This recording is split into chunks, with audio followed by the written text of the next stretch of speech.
There's a small orange bottle on your bathroom shelf. You probably walk past it without thinking.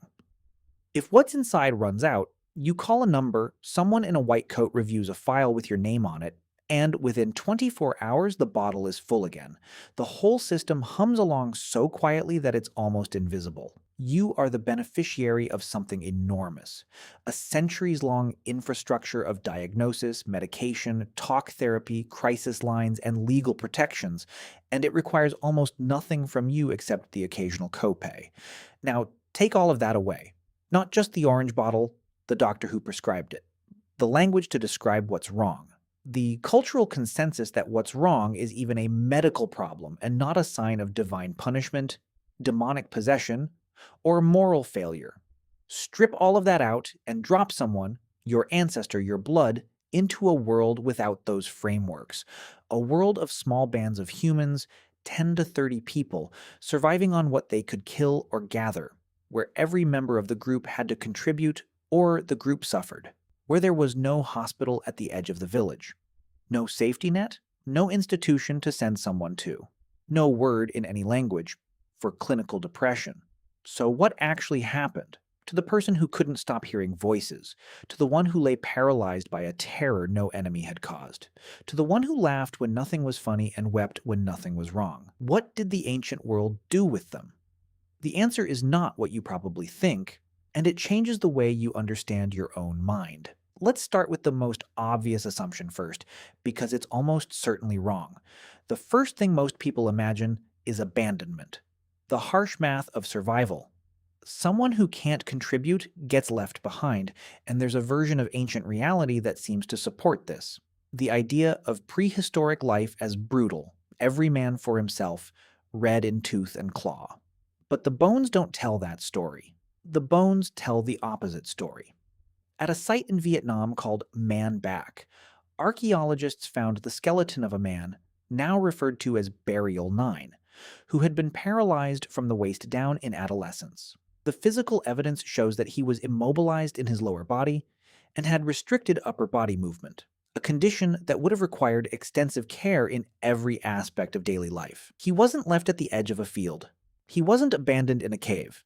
He survived for approximately 10 more years after the onset of his paralysis. 10 years. Someone fed him. Someone moved him. Someone kept him warm through winter after winter in a world where every calorie cost effort and every hour of labor was precious. And this is not a single case. At Shanidar Cave in Iraqi Kurdistan, archaeologists found the remains of a Neanderthal man who had suffered a crushing blow to his skull near his eye socket, likely causing visual impairment, was missing his right hand and forearm from amputation, walked with a serious gait, and suffered from a disease that caused muscular pain and reduced mobility along his spine. He was also, it turned out, profoundly deaf, and yet he lived well into his 40s, which is quite old by Paleolithic standards, an achievement that could only have been possible with the help of others. Researchers at the University of York, studying this broader pattern of Neanderthal healthcare, have argued that organized, knowledgeable, and caring healthcare is not unique to our species, but has a long evolutionary history. Think about that for a second. Compassion is older than our species. So the first answer to what happened to mentally ill people in the ancient world is not abandonment. It's that the ancient world was already wired at a bone-deep level to care for its vulnerable. But that's only part of the answer, because the ancient world also had to explain what it was seeing, and this is where things get genuinely strange. Here's what nobody tells you about ancient mental illness. The explanation was almost always supernatural. And that explanation, strange as it sounds to us, was actually an act of compassion in disguise. When your ancestors saw someone speaking to people who weren't there, or shaking uncontrollably, or locked inside a terror that nothing in the visible world had caused, they reached for the most powerful explanatory framework available to them: the spirit world. This wasn't ignorance. This was logic, applied to the evidence available. If the suffering is real but no physical wound exists, then the wound must be somewhere you can't see.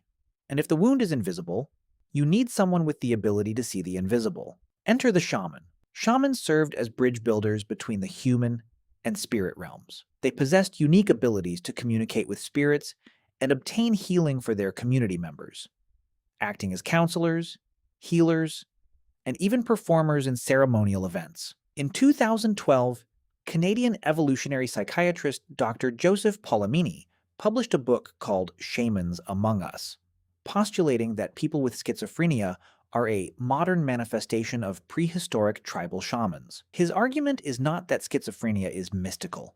His argument is evolutionary. In a world where hearing voices was interpreted as hearing the spirit world, a person with certain psychotic symptoms might not have been marginalized. They might have been recruited. From an anthropological viewpoint, many shamans could be labeled with schizophrenia, borderline psychosis, or hysteria because of the strange or bizarre behavior they exhibit.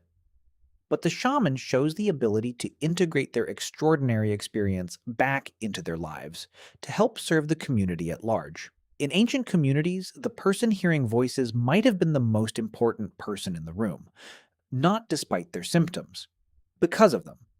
This reframe is not comfortable. It doesn't mean mental illness wasn't also genuinely suffering. It means the ancient world had found a way to make meaning from that suffering that our world, in many ways, has lost. Central to both the spiritual healing traditions of many ancient societies was the figure of the shaman, a healer who existed at the intersection of the spiritual and physical worlds. Shamanic practices commonly involved drumming, chanting, and plant-based medicine to restore mental and spiritual balance. The community gathered. They didn't send the suffering person away. They performed ceremonies. They pulled the suffering into the center of social life rather than pushing it to the margins.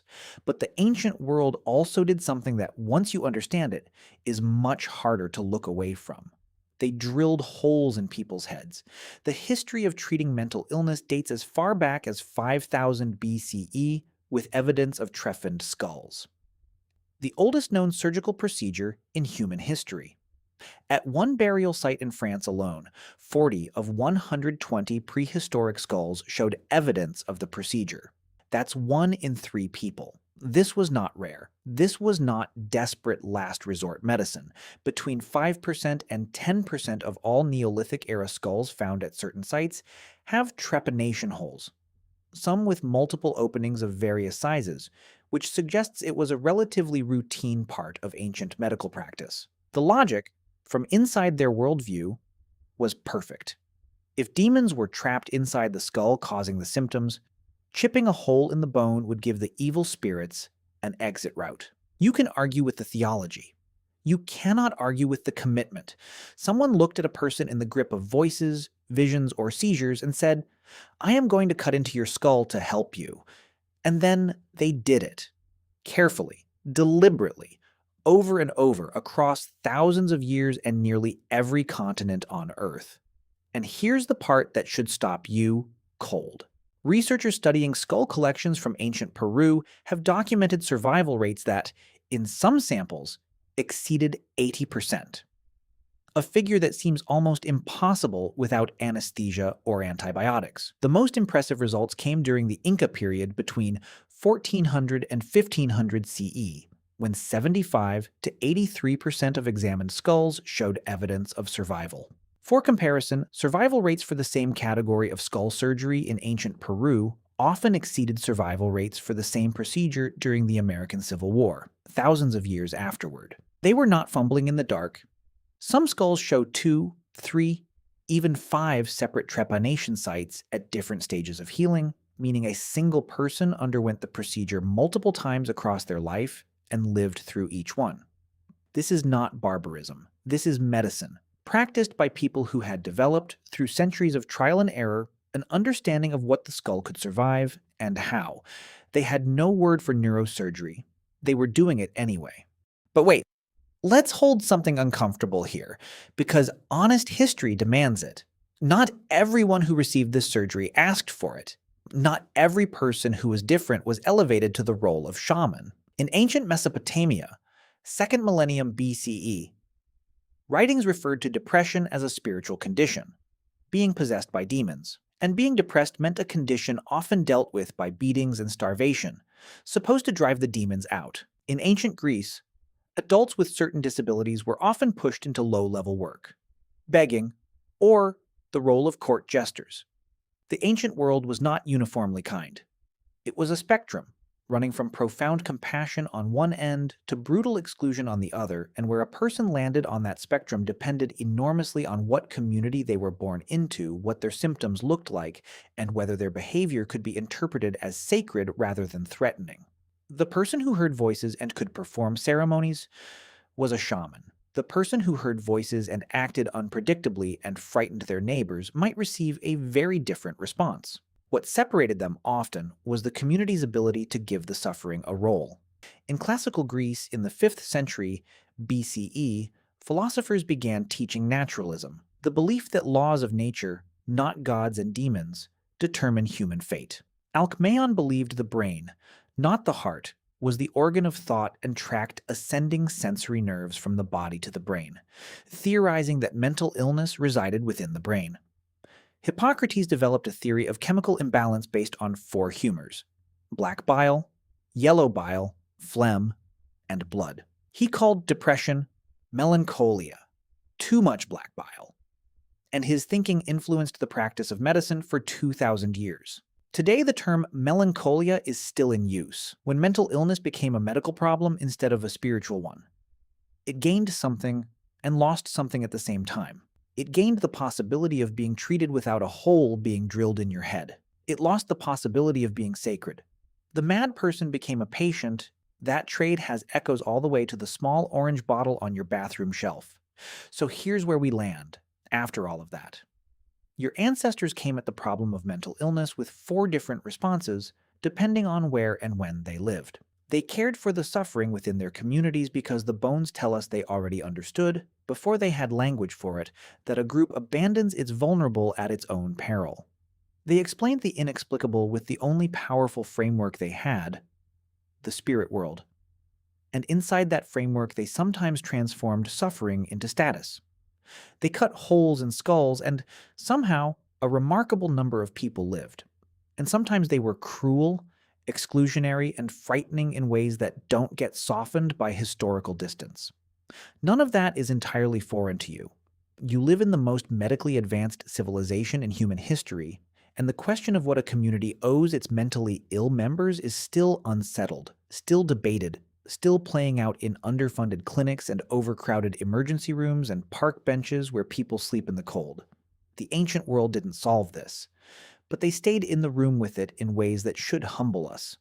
The paralyzed man at Man Bac wasn't left behind. The deaf Neanderthal with one arm was fed and sheltered into his 40s. The person hearing voices was sometimes handed the most important role in the community rather than locked away from it. You walk past that orange bottle without thinking. That bottle is the end product of 8,000 years of human beings trying, imperfectly and sometimes brutally, to understand why the mind turns against itself, and refusing, even in the hardest conditions, to simply look away. They didn't have the answer. But they kept asking the question, so do you.